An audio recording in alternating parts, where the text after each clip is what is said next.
Welcome back to another edition of Locked On Longhorns, your daily number one source for all things Texas athletics, part of the Locked On Podcast Network, your team every day. I'm your host, Jonathan Davis, the voice of University of Texas football and basketball.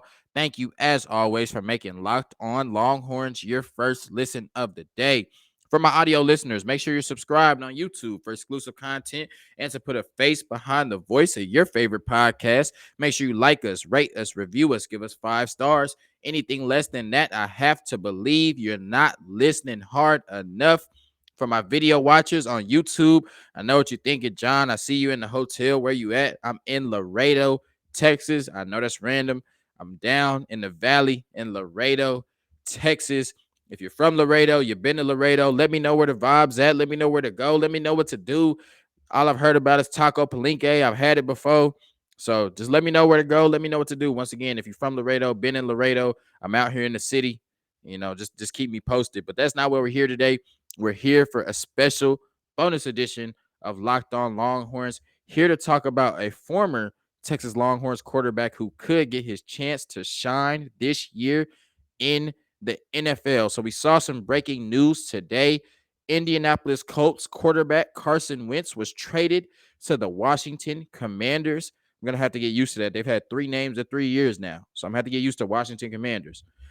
But Carson Wentz was traded to them for some second and third round picks, which leaves former Texas Longhorns quarterback Sam Ehlinger number 1 on the Indianapolis Colts depth chart currently. Now we know that they're going to look at some other options for quarterback.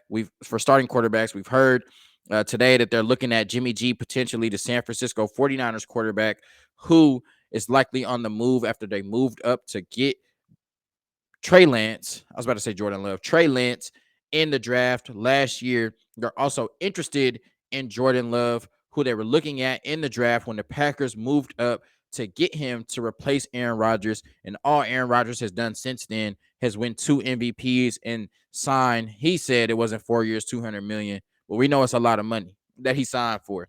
So that's looking like one of the worst draft picks. They're interested in those 2 quarterbacks, but I think if they either one of those might be an upgrade over Sam Ehlinger, maybe somebody like Jameis Winston, even though he's coming off a torn ACL. We've seen what he's been able to do in the NFL. I think that may be an upgrade over Sam Ehlinger. But any other quarterback, you're bringing in Steady Teddy Two Gloves, Teddy Bridgewater. I don't think he really elevates the ceiling of your football team. You bring in, like a Jacoby Brissett or somebody like that to start. I don't think that he does much for your football team either.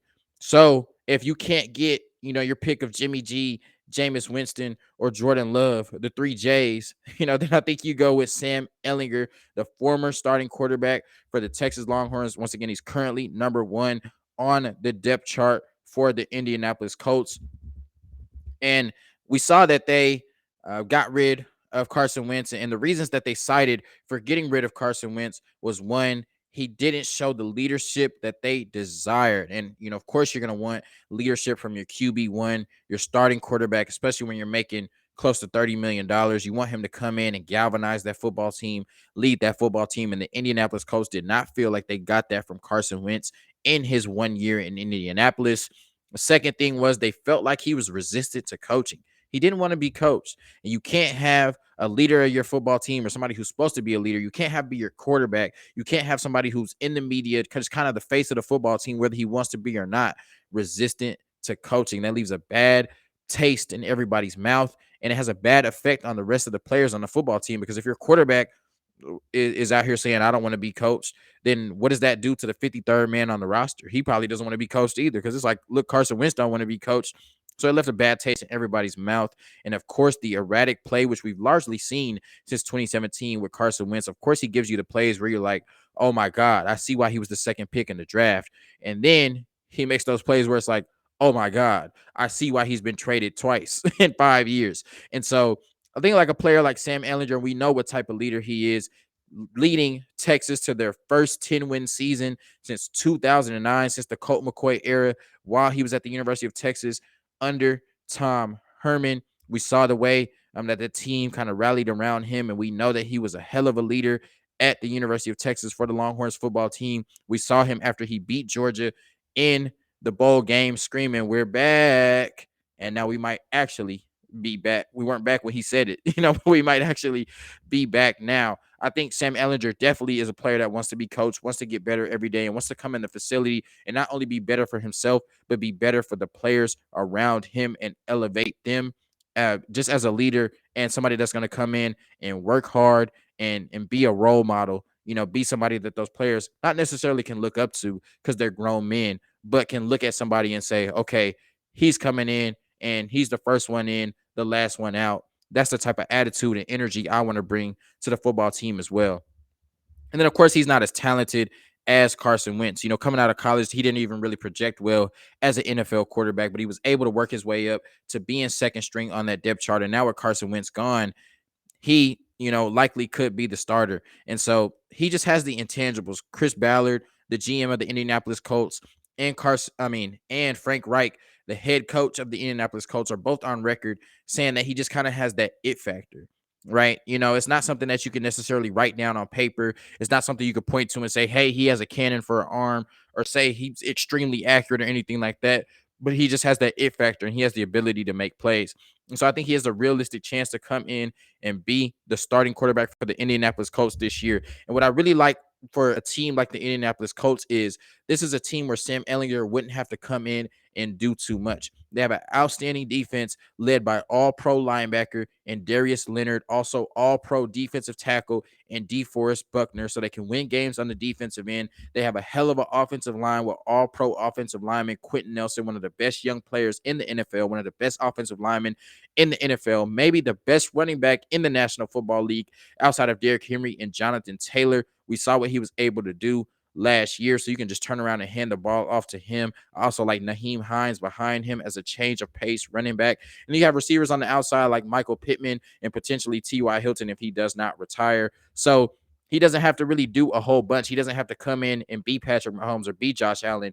He can turn around, hand the ball off to Jonathan Taylor, and then, exploit matchups off of that play action and just make easy plays that way, especially when you have a coach that is so great at designing offenses like Frank Reich and, has a track record of, being a quarterback whisperer and developing quarterbacks. So once again, I look at some quarterbacks like Jimmy G. I think Jimmy G, just because he has a proven track record in the NFL as being a winning quarterback, whether it was, coming in relief for Tom Brady or his record with the San Francisco 49ers, and conversely, their record when he wasn't on the field, I think that would be an upgrade. We've seen what Jameis Winston is able to do, the arm talent he has. I think that would be an upgrade. Jordan Love, just as the talent he had, I mean, this was a first round pick. Maybe he come in and you can have a quarterback battle between those two. But outside of that, I think Sam Ehlinger has a realistic chance to be the starting quarterback for the Indianapolis Colts this year. Once again, Chris Ballard is on record saying he has that it factor. Frank Reich is on record saying he has that it factor. And this is a quarterback that came in and probably wasn't, had a there was in doubt whether he would even make the roster. And he worked his way up all the way to second on the depth chart. And the game where Carson Wentz, I think he either had COVID, I think it was COVID, where he was in danger of missing a game.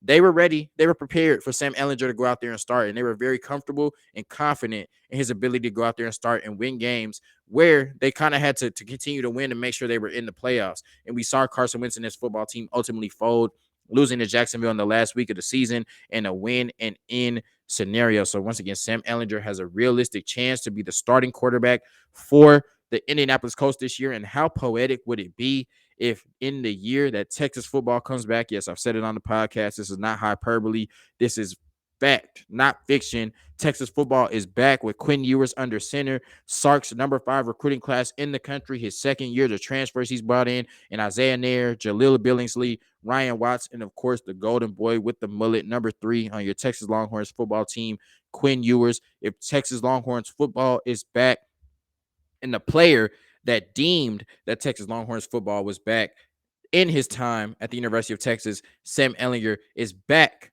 under center for the Indianapolis Colts this year. I can see it happening. If you can, let me know in the comments. And thank you for tapping into a special edition bonus coverage, bonus content on Locked On Longhorns, your daily number 1 source for all things Texas athletics, part of the Locked On Podcast Network, your team every day. Thank you so much for the support, Longhorn Nation. We're growing every day, and I cannot do this without y'all. I am not doing this without y'all. This is a we thing. So thank y'all so much for the support. I'm just so excited to be able to bring y'all content every day and be the voice of University of Texas football and basketball. March Madness is here. I know y'all been watching the tournament games. We've seen some crazy buzzer beaters already. Get ready to make your bracket at runyourpool.com. You need to do your bracket at Run Your Pool because I'm doing my bracket at runyourpool.com. And if you trust me for Texas Longhorns insight, if you trust me for Texas Longhorns coverage, then trust me when I say that runyourpool.com is the best place to run your bracket as well. As always, Longhorn Nation, peace.